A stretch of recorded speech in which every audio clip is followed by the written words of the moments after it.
a video frame of Myeshia Johnson over the casket of her husband, Sergeant David Johnson, who was killed in an ambush in Niger, upon his body's arrival in Miami.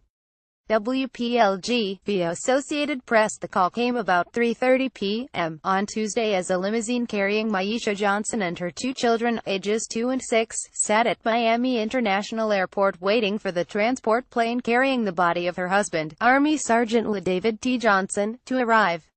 As President Trump spoke for 3 to 5 minutes, Ms. Johnson, 24, who is 6 months pregnant, wept openly, her body frozen with emotion, according to Representative Frederica S. Wilson, Democrat of Florida, who accompanied the young widow. Myeshia, the entire time, was in a ball, rolled up almost like in a fetal position, crying, Ms. Wilson said on Wednesday.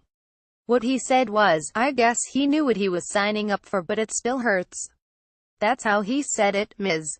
Wilson offered a harsh critique of the president's words about the soldier's death in an ambush in Niger, which she said were not comforting. So in other words, when you sign up, when you go into the military, you are really signing up to die, she said of the president's comments. That is not what you say to a grieving widow, a woman who just learned that her husband cannot have an open casket funeral. In fact, she will probably not even be able to see his body. Ms. Wilson said she became livid at Mr. Trump's comments, and motioned to the military officials in the limousine that she wanted to speak with the president herself.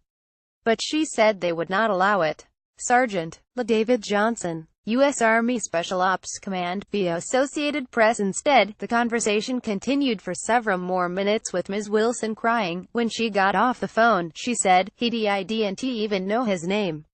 He kept calling him, 'your guy,'" Ms. Wilson recalled the widow saying. "He was calling the fallen soldier, 'your guy.' And he never said his name, because he did not know his name.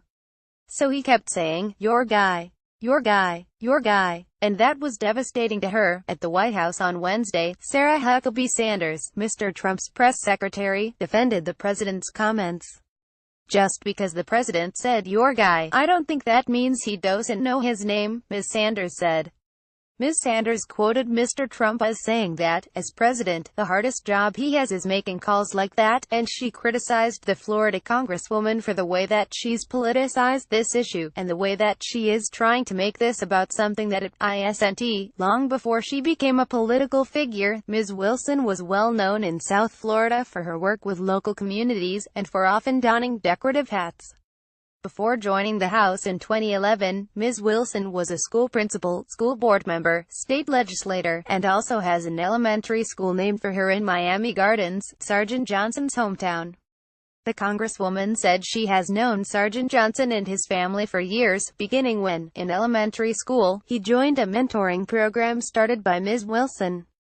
Sergeant Johnson was close to his family, Ms. Wilson said, and was in constant contact with his mother, calling her every day at about 7 a.m. He calls her at the same time every morning, even from Africa, to tell her he loves her, Ms. Wilson said. The Pentagon has launched an investigation into the ambush in Niger that resulted in the deaths of 4 soldiers. Ms. Wilson said she also is demanding more information about Sergeant Johnson's death.